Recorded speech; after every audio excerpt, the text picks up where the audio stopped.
우리 호세아, 우리 1장부터 3장까지 봤는데, 우리 1장부터 3장까지는 호세아 서론에 대한 부분들입니다. 진짜 말씀은, 이제 본론에 대한 말씀은 오늘 4장부터 시작을 합니다. 그럼 왜 서론을 말씀하셨느냐? 이 4장부터의 말씀을 하나님께서 좀 더 구체적으로 이해하기 위해서 서론의 말씀을 해주신 겁니다. 서론에는 하나님께서 호세아에게 고멜과 결혼을 명하셨습니다. 그런데 고멜이라는 그런 사람은 결혼을 했음에도 불구하고 밖에서 다른 남자로부터 이남 일녀의 부정한 자녀를 낳아서 집으로 들어왔습니다. 그것도 모자라서 고멜은 호세아를 떠나서 창녀가 되고 말았죠. 그러나 하나님께서는 호세아에게 고멜을 다시 창녀촌으로 가서 창녀가 되어 있는 그 고멜을 값을 주고 사오라라고 말씀을 하시고 그를 다시 사랑해라라고 말씀을 해 주셨습니다. 이 내용이 3장까지 나와 있는데 이것은 바로 하나님께서 호세아를 통해서 이스라엘의 상태와 이스라엘을 이렇게 하나님이 사랑하고 있다라는 것을 비유적으로 보여주신 내용입니다. 그럼 이렇게 이스라엘을 사랑하신 하나님께서 호세아에게 그럼 어떤 말씀을 해주시는가 오늘 4장부터 한번 살펴보도록 하겠습니다. 4장 1절 말씀을 보시면 하나님께서 이스라엘 백성과 논쟁을 하신다라고 나오죠. 1절을 보십시오. 이스라엘 자손들아 여호와의 말씀을 들으라. 여호와께서 이 땅 주민과 논쟁하시나니 이 땅에는 진실도 없고 인애도 없고 하나님을 아는 지식도 없다. 하나님이 이스라엘 백성과 논쟁하신다라고 말합니다. 여기서 논쟁은 어떤 논쟁을 뜻하냐면 법적인 논쟁을 이야기합니다. 법적인 논쟁이라고 하는 것은 내 생각을 가지고 이야기하는 것이 아닙니다. 법적인 기준을 가지고 그 기준에 맞는 논쟁을 하자라고 이야기를 하는 것이죠. 하나님은 지금 이스라엘의 땅 주민들에 대하여서 지금 소송을 제기하고 있는 것이죠.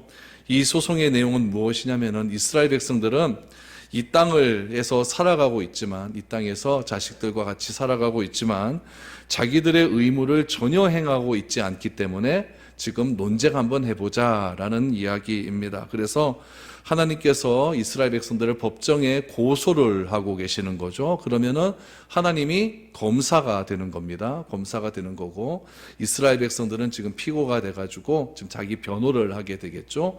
그런데 검사가 고소를 하고 피고가 변호를 할 때는 기준이 있습니다. 그 기준은 바로 법적인 기준이라는 거죠. 헌법의 기준에 맞게 그렇게 논쟁을 하는 겁니다.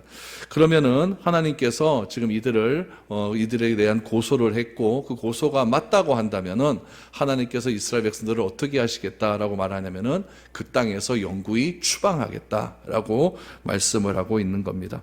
그럼 여러분 하나님이 이스라엘 백성들을 고소하는 내용이 무엇인지를 한번 살펴보죠.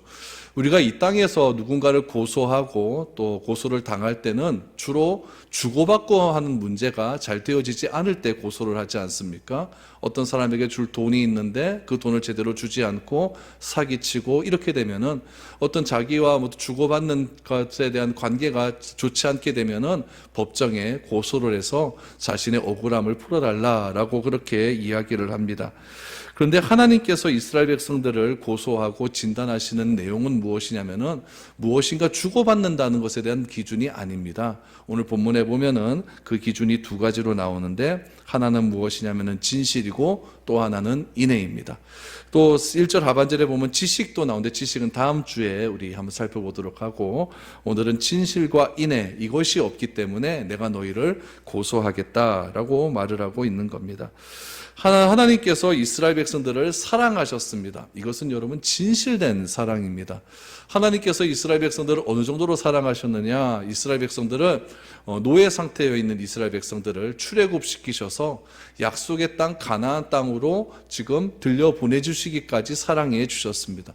그 진실된 사랑의 근거가 어디에 있습니까? 바로 하나님께서 자신의 그 조상들과 이스라엘 백성들의 조상들과 언약한 것에 있습니다. 아브라함과 언약하셨고 또 또 이 믿음의 조상들과 언약을 하셨는데 그 언약을 잊어버리지 않고 끝까지 지키시고 있다가 이스라엘 백성들이 이집트에 가서 좀 수많은 백성들이 이루어졌을 때 그들을 하나님께서 불러주시어서 40년간 광야에서 지키시고 인도해 주셨고 또 약속의 땅 가나안 땅으로 들여다 보내주셨습니다.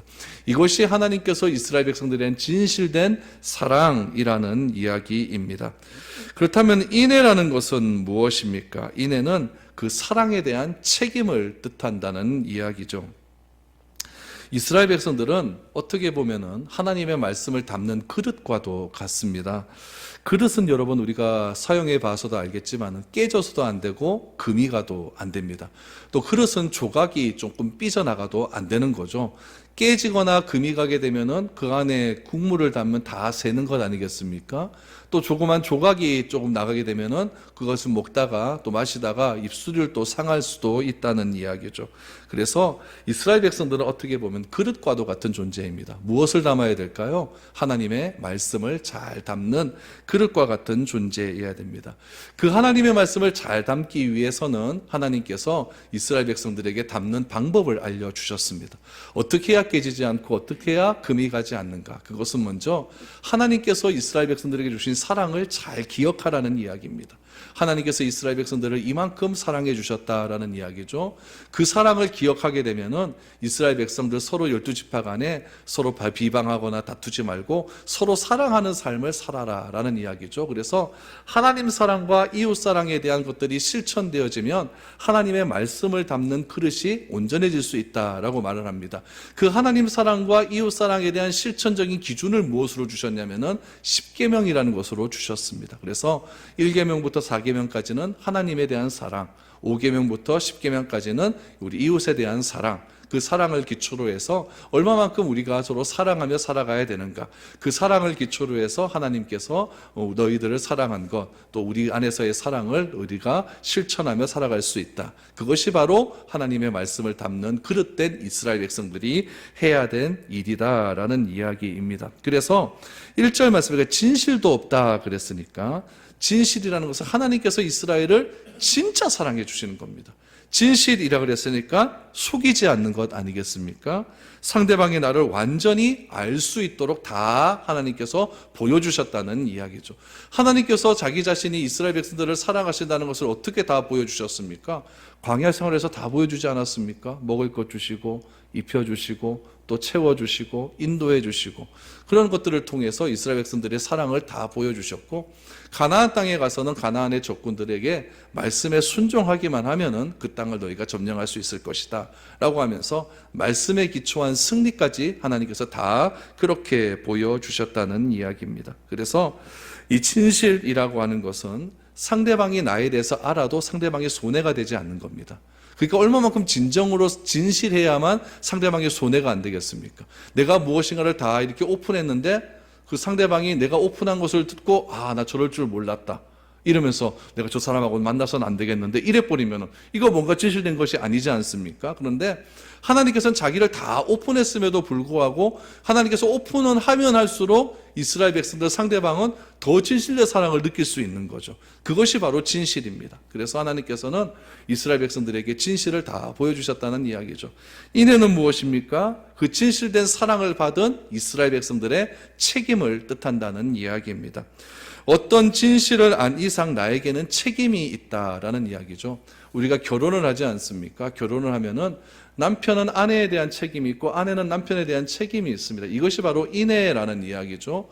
우리가 한 교회에 모여서 한 마음으로 우리가 한 신앙 고백을 해서 이렇게 함께 신앙생활을 한다는 것은 무엇이냐면은 목사는 성도들에 대한 책임이 있고 성도들은 목사들에 대한 책임도 있고 또 성도들 사이에도 서로 간에 책임이 있다는 것을 뜻하는 겁니다.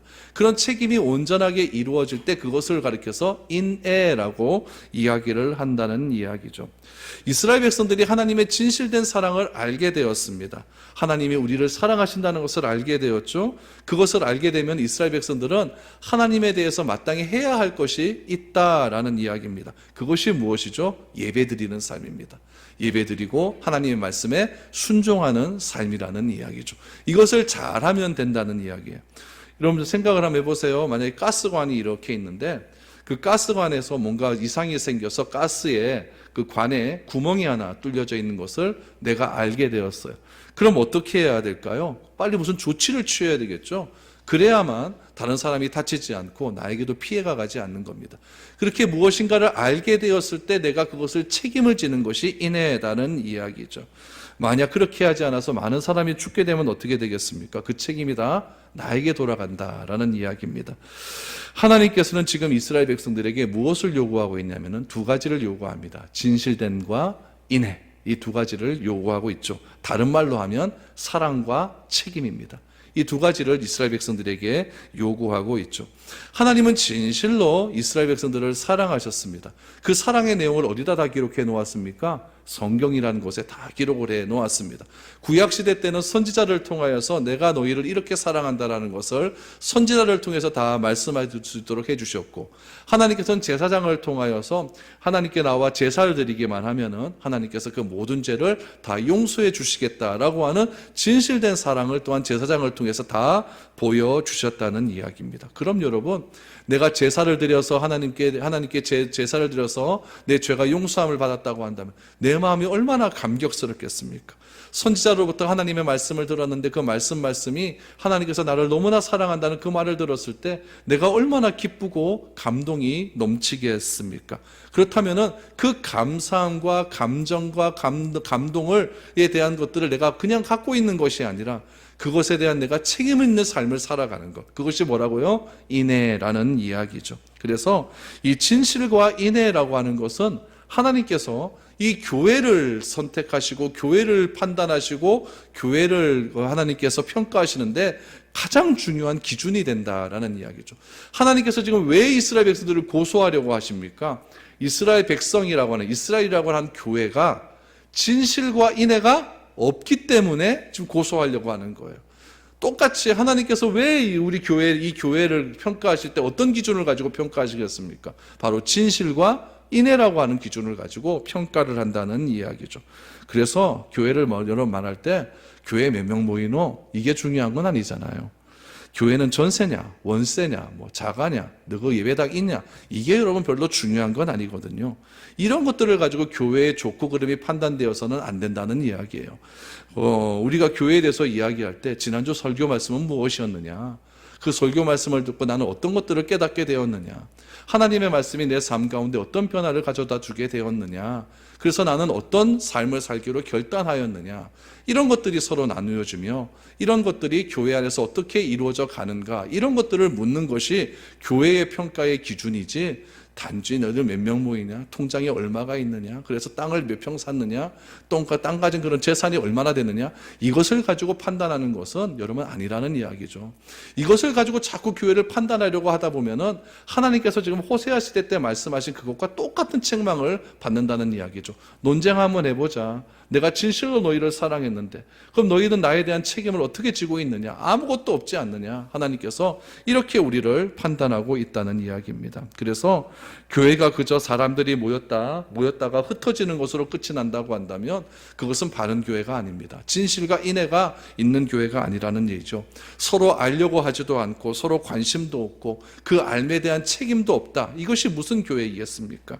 그저 모였다 흩어지고 일주일에 한 번 만나고 헤어지는 모임, 여러분 이것은 교회가 아니라는 이야기죠. 이스라엘 백성들이 이 땅에서 하나님으로부터 법적인 논쟁을 펼쳐지는 데 이유는 바로 여기에 있는 겁니다. 진실과 인애가 없는 겁니다. 그래서 하나님께서는 이 진실과 인애가 다 사라지게 되자 이스라엘 땅에 대한 범죄함들을 하나씩 지금 펼쳐내기를 시작합니다. 여러분, 진실과 인애가 없으니까 걔네들 가운데는 뭐가 있겠습니까? 사랑에 대한 책임이 없으니까 방종만 남아있겠죠. 그 방종이 어떻게 펼쳐지는가? 2절을 한번 보십시오. 오직 저주와 속임과 살인과 도둑질과 간음뿐이요 포악하여 피가 피를 뒤이음이니라 라고 말합니다.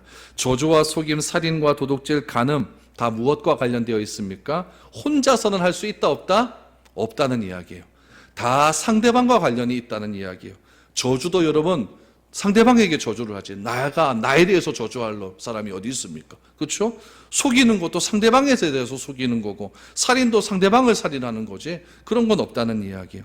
이것은 무엇입니까? 아까 하나님께서 진실된 사랑을 이야기할 때 이스라엘 백성들은 그릇이라고 얘기했잖아요. 그 그릇이 잘 유지되기 위해서는 무엇이 중요하다? 사랑이 중요하다라고 말씀을 드렸는데, 그 사랑이 지금 다 깨어진 겁니다. 누구과의 관계의 사랑이 다 깨어졌다는 거예요? 이웃과의 관계의 사랑이 다 깨어지게 되었다라는 이야기죠.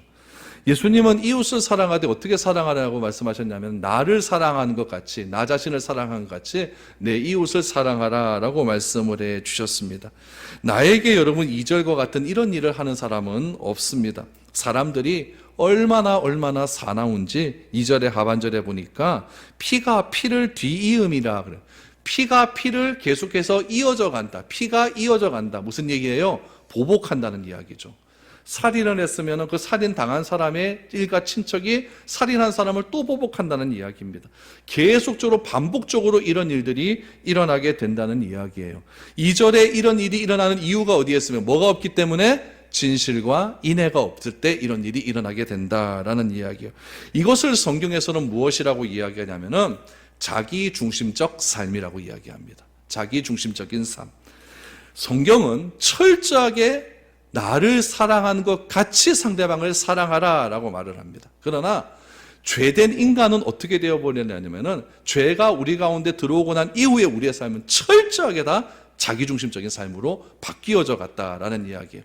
여러분, 남을 사랑한다면 남에게 저주할 수 있을까요? 남을 사랑한다면 남에게 살인할 수 있을까요? 남을 사랑한다고 해놓고 남을 도둑질할 수가 있을까요? 전혀 알지도 못하는 한 여인에 대한 그런 마음이 있는데 그 마음이 있다고 한다면 그 여인을 강간할 수가 있을까요? 여러분, 이거는 있어서는 안 되는 일입니다. 왜 이렇게 일어납니까? 자기 중심적인 삶이 왔기 때문에 그런 거예요.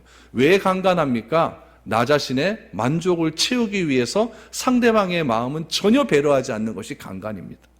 왜 살인합니까? 무엇인가를 내가 얻으려고 분노함이 있는데 상대방에 대한 배려는 없이 나의 분노만 표출하니까 살인하는 것 아니겠습니까? 왜 도둑질합니까? 상대방의 것을 내 것으로 착취하기 위해서 그 도둑질함을 통해서 상대방이 가지게 되는 피해는 생각도 안 하고 오로지 나의 소득의 증대만 요구하기 위해서 도둑질하는 것 아니겠습니까?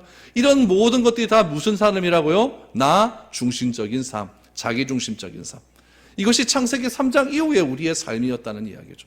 그렇다면 이게 왜 일어나게 됐다고요? 두 가지가 없어서. 무엇이 없다고요? 진실과 인애가 없어지게 되면은 자기중심적인 삶을 살 수밖에 없다는 이야기입니다. 그래서 내가 중요한 것처럼 다른 사람이 중요하다는 것을 알아야 됩니다. 그들도 행복해야 될 자격이 있다는 것을 알아야 되는 거죠.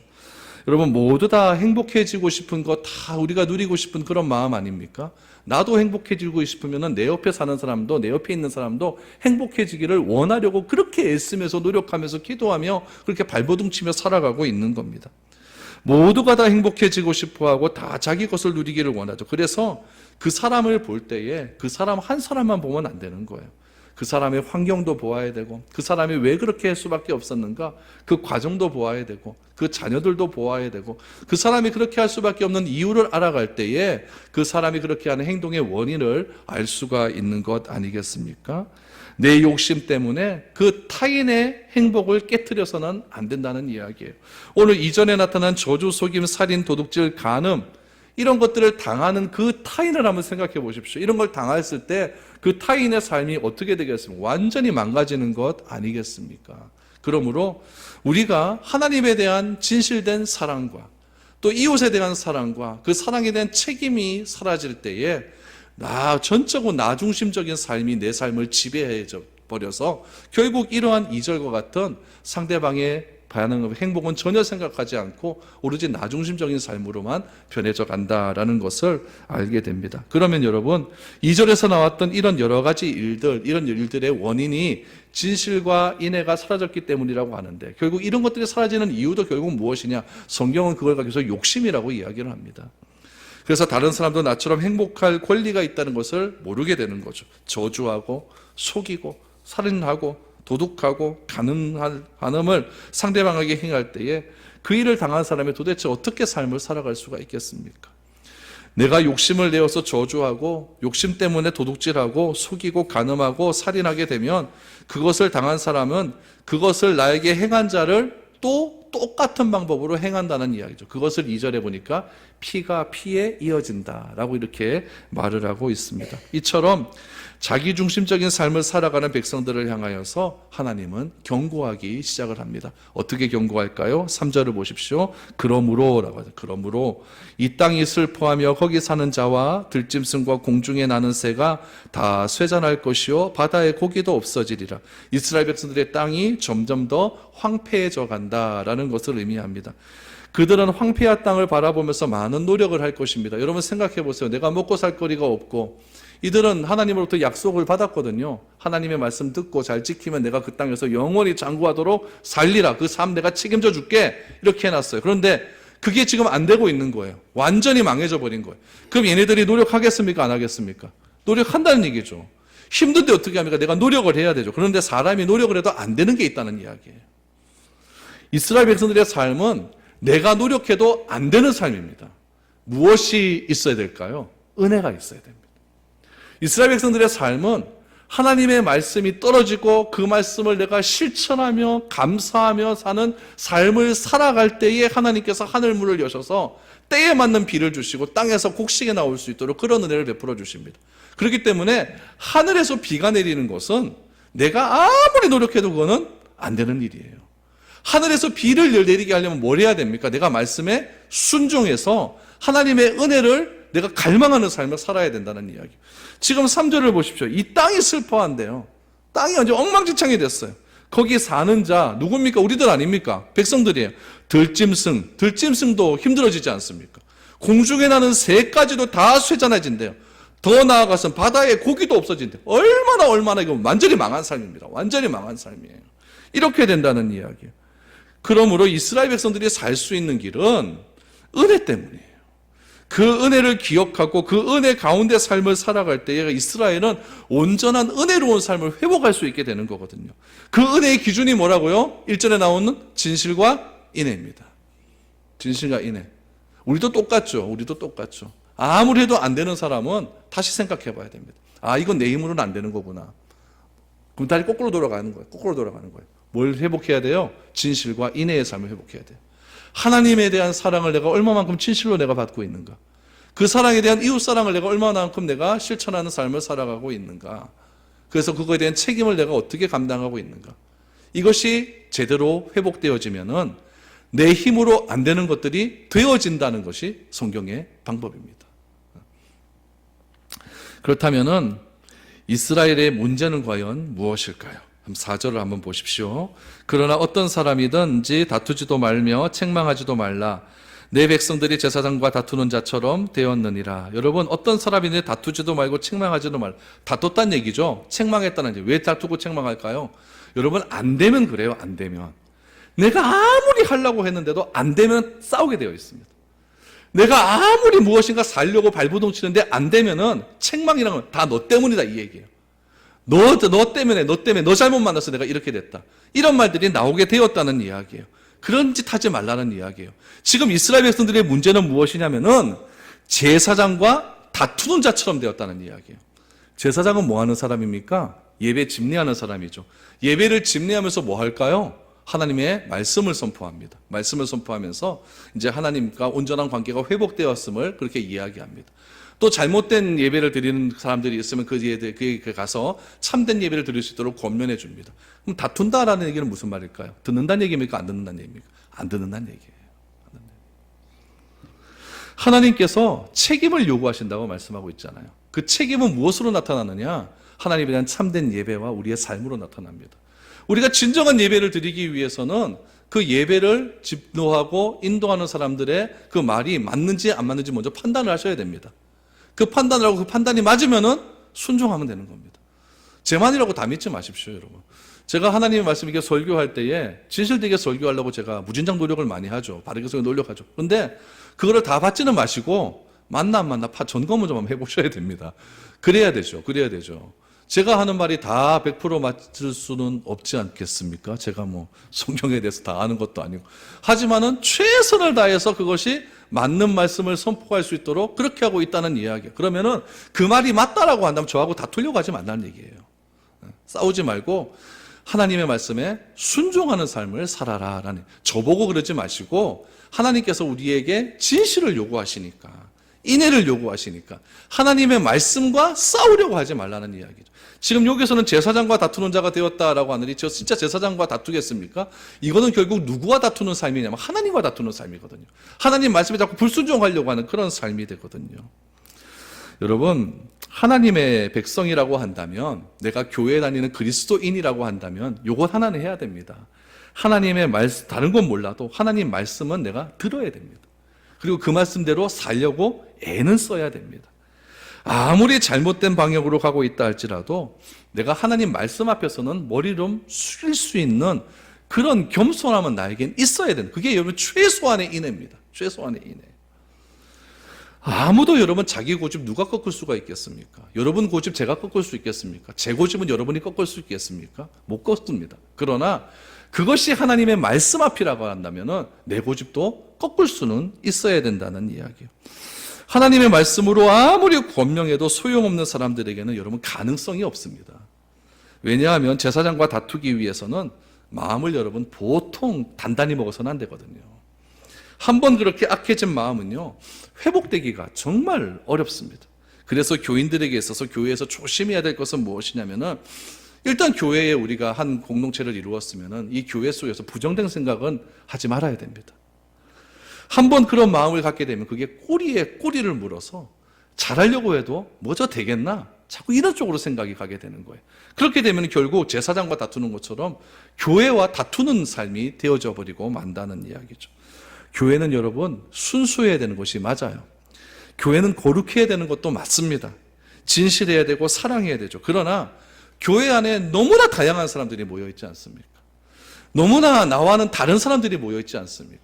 내가 살아왔던 방식과는 다르게 살아온 사람들이 그렇게 모여있는 곳 아니겠습니까? 그런 곳에서 자꾸만 내 기준으로만 그렇게 생각을 하려고 내 기준이 맞다라고만 얘기한다면 우리한테 가질 수 있는 것은 뭐밖에 없냐? 불평과 불만밖에 없다는 이야기죠.